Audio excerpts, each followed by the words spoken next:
Welcome back to మనం TV. నేను మీ పవన్ బెస్వాడ. 9 లక్షల ఎకరాలకు పైగా భూములు, 8 లక్షలకు పైగా స్థిరాస్తులు, 16,000 ఎస్టేట్లు, మొత్తంగా 1,20,000 కోట్ల రూపాయల ఆస్తులు. ఇదేదో అంబానీలు ఆదానీల ఆస్తుల గురించి చెప్తున్నారని అనుకుంటే పొరపాటు పడినట్లే. ఇది దేవుడి పేరుతో వక్ఫ్ బోర్డు అనే ముసుగులో కేవలం 250 మంది బోర్డు మెంబర్స్తో మన చట్టాలకి ఏమాత్రం లొంగని వ్యవస్థ. దీని గురించి ప్రతి ఒక్క భారతీయుడు వినాల్సిన చూడాల్సిన వీడియో ఇది. ఈ దేశంలో హిందువులు, సిక్కులు, క్రైస్తవులు, బౌద్ధులు, జైన మతస్థులు ఇలా చాలా మంది ఉన్నారు. కానీ ఎవరికి ఏ ఒక్క మతం వారికి ప్రత్యేకమైన చట్టాలు లేవు. కానీ కేవలం ముస్లింలకు మాత్రమే ఎందుకని వక్ఫ్ పేరుతో ప్రత్యేక చట్టం రూపొందించారు. అందులోనూ దేశంలో ఏ బోర్డుకు లేనన్ని అధికారాలు ఈ బోర్డుకే ఎందుకున్నాయి. దీనిపై ఇప్పుడు పార్లమెంట్లో చేసిన సవరణలేంటి, ముస్లిం మత పెద్దలమని చెప్పుకునే వారి అభ్యంతరాలు ఇక్కడ ఏమున్నాయి, ఇలా ప్రతి ఒక్క డీటెయిల్ని ఈ వీడియోలో తెలుసుకుందాం. వక్ఫ్ అనేది అరబిక్ భాషలో నిలిపివేయటం లేదా నిర్బంధించడం అని అర్థం. ఇది ఇస్లామిక్ చట్టం ప్రకారం ఒక వ్యక్తి తన ఆస్తిని అంతటిని దేవుడికి అంకితం చేసే ఒక సాంప్రదాయం. అంటే ఎవరైనా ముస్లిం మతం లేదా ఇతర మతాల వారు ఎవరైనా సరే తమ ఇష్టపూర్వకంగా తమకు నచ్చినట్లు తమ ఆస్తిని దేవుడికి ఇవ్వటం.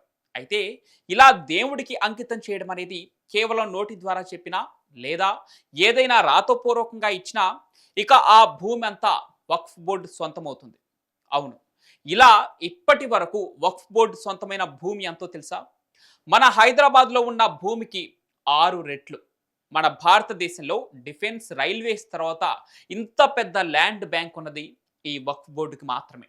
అయితే నిజానికి దేశానికి స్వాతంత్రం రాకముందు నుంచే ఈ వక్ఫ్ చట్టం ఉంది.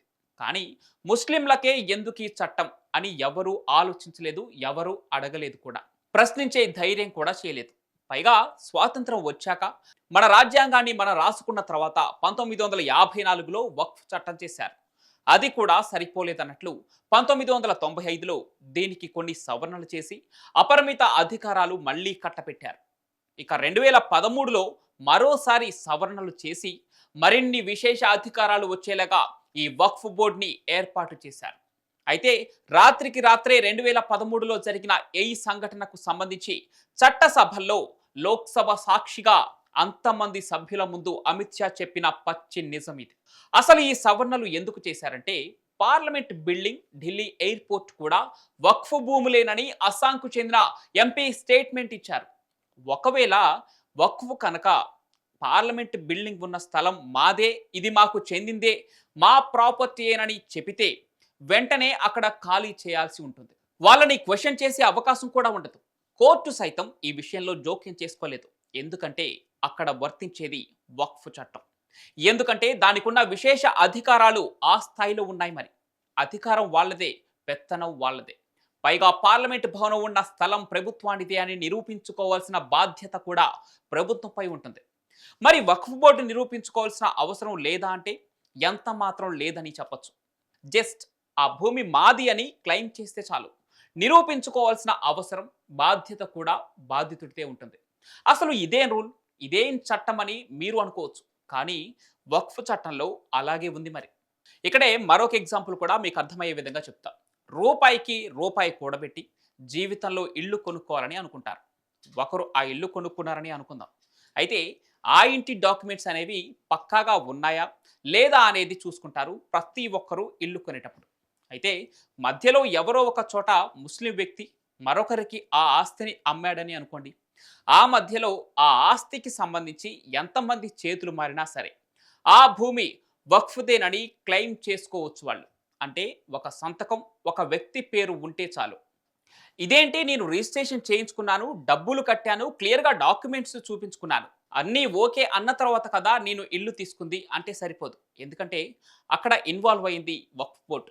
ఇదే విధంగా సేమ్ ఇదే సిచ్యువేషన్ మొన్న సెప్టెంబర్లో తమిళనాడులోని తిరుచెంద్రై అనే గ్రామంలో చోటు చేసుకుంది. అసలు ఈ వక్ఫ్ బోర్డు బిల్లు ఇప్పుడు రీషెడ్యూల్ కావటానికి, అంటే సవరణ లోక్సభలో జరగటానికి తమిళనాడులో జరిగిన ఈ సంఘటనే కారణం.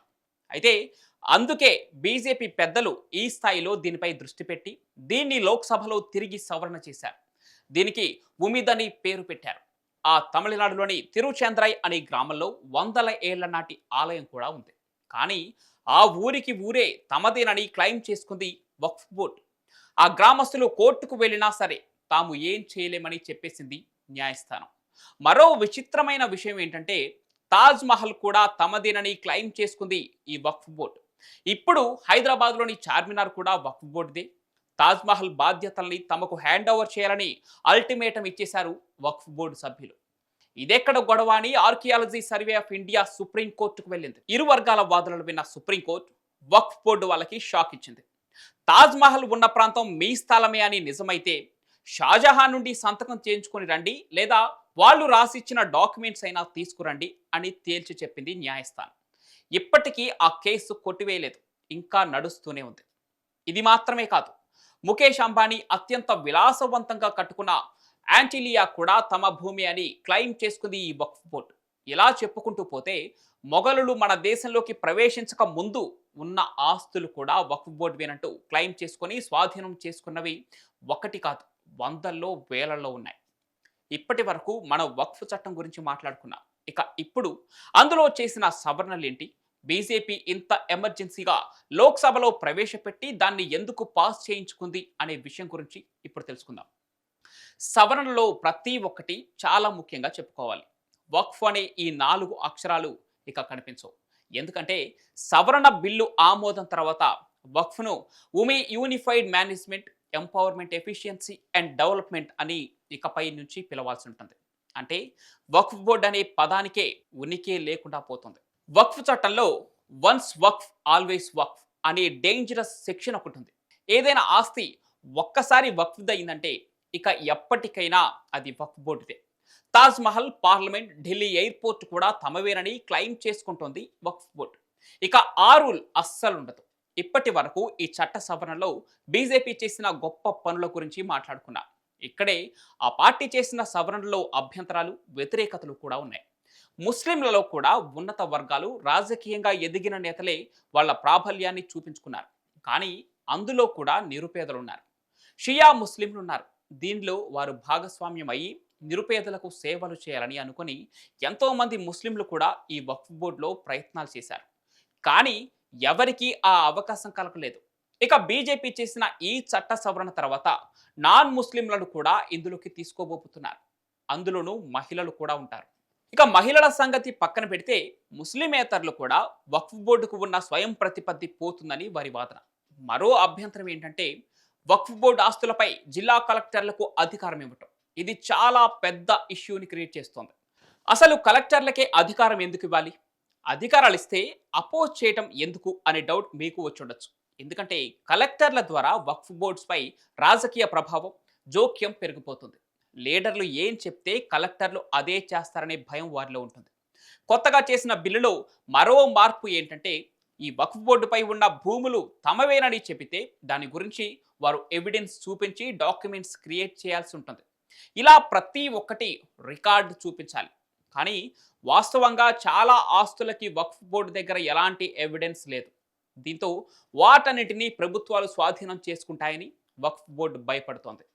అసలు ఈ సవరణలతో బీజేపీ ఏం చేయాలనుకుంటుందంటే వక్ఫ్కు ఎన్ని ఆస్తులు ఉన్నాయో అవన్నీ రిజిస్టర్ చేయాల్సిందే. ఇక దీనివల్ల ముస్లింలకు ఏం లాభం అంటే ఏ ప్రాపర్టీ ఎక్కడ దొరుకుతుంది, అది ఎవరికి సంబంధించింది, ఒకవేళ ఆ ప్రాపర్టీ లీజ్ ఇస్తే ఎన్నేళ్ళు ఇచ్చారు, ఎంత ఆదాయం వస్తుంది అనే వివరాలు అందులో క్లియర్గా ఉంటాయి.